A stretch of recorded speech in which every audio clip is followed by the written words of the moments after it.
Olá, eu me chamo Jennifer Valer, sou graduanda de Agronomia e vou apresentar para vocês um pouco do meu trabalho desenvolvido na minha Bolsa de Iniciação Científica. Essa faz parte do Departamento de Solos, na área de Fertilidade do Solo, sob orientação da professora Amanda Posselt Martins. Atualmente, grande parte dos agricultores familiares do sul do Brasil possui sua renda advinda da pecuária leiteira.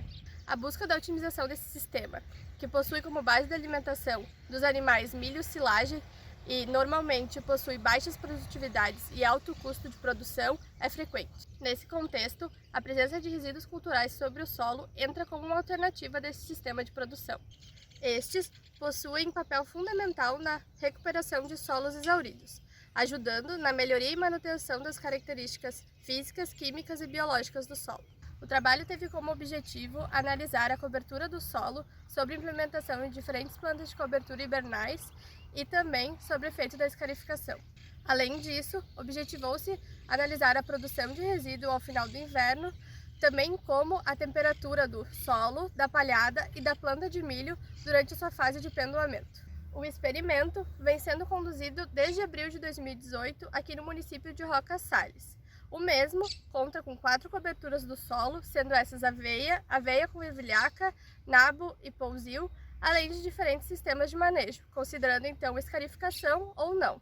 O recobrimento do solo foi avaliado através da análise de fotos retiradas de cada parcela com 3 repetições. Em cada foto foi avaliada a porcentagem de solo exposto e de solo coberto. Além disso, as avaliações foram realizadas entre os meses de março e setembro de 2019. A produção de resíduo foi analisada através de uma coleta por parcela de 0,25 metros quadrados. Já as avaliações de temperatura foram realizadas com a ajuda de um termômetro a laser em 4 locais, sendo esses o solo, a palhada, uma folha no meio do dossel do milho e uma folha no topo do milho.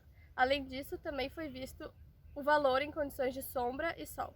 Os dados obtidos foram submetidos à análise de variância e ao teste de Tukey, com 5% de significância. Então, para falar um pouco dos resultados do nosso trabalho desenvolvido, no ano passado, antes da semeadura dessas plantas de cobertura, os maiores valores que foram apresentados foram devidos à escarificação. Fazendo uma análise geral, então, dos dados, os valores maiores apareceram quando não houve a escarificação na área. Depois da semeadura das plantas de cobertura e também da escarificação que foi realizada, as diferenças apresentadas passaram a ser derivadas tanto da escarificação quanto da presença das plantas de cobertura. O efeito das áreas sem escarificação apresentarem maiores valores seguiu, mas, além disso, as áreas onde foi semeado a aveia ervilhaca e o nabo também apresentaram maiores valores de cobertura em comparação ao pousio.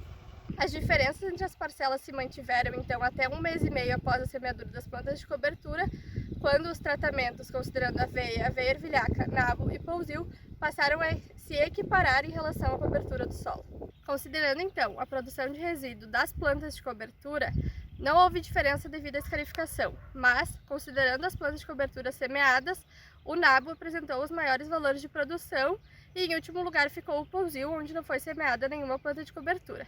A produção média, então, de resíduo foi entre 1,8 a 4,5 toneladas de matéria seca por hectare.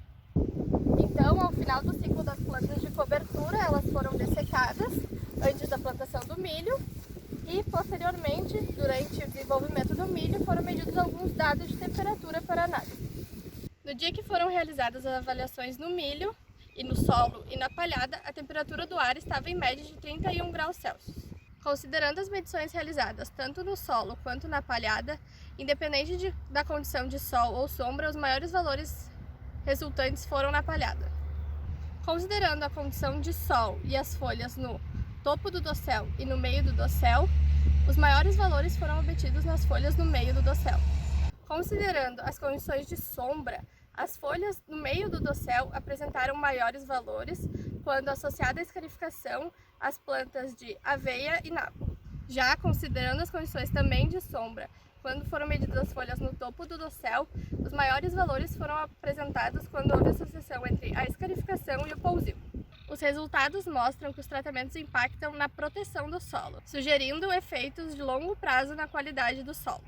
Além disso, as plantas de milho também se desenvolveram de forma diferenciada. Plantas com menores temperaturas indicam menores estresses por fatores abióticos. Por essa questão, estudos nessa área e nessa temática serão continuados.